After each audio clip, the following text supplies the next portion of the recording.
hit a bump, this would just curl up, right? Because you can see how.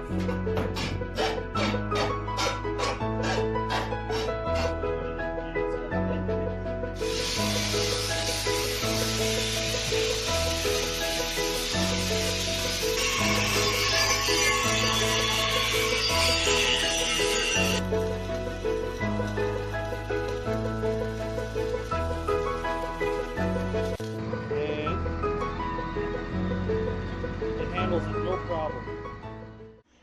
Alright, so here's how I'm going to wire in my remote control module. This is the module for the dump trailer, and so it can be operated with this remote or simply by pushing the up and down button right there.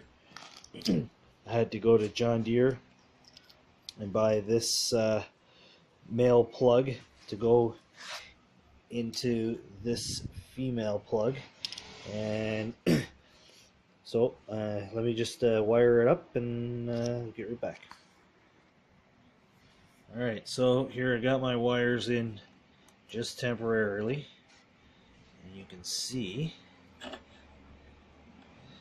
that I've got the blue running to the yellow, and the brown is running to the black, just so that you are aware. And then really shouldn't do it this way, because if these touch, it's not a good thing, but I'm just being careful, and that's just so that you can see here. Now you see that blue light there, and I shut her off, turn the key off, light goes out, light goes on when I turn the key on.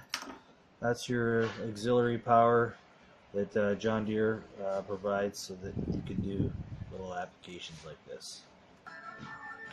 Okay, so I'm going to put this special contact grease inside these terminals here to protect the contacts, and I've also put my shrink tube on there, right there, like so, and then I'm going to just cover it up with a little more electrical tape, and it should be good.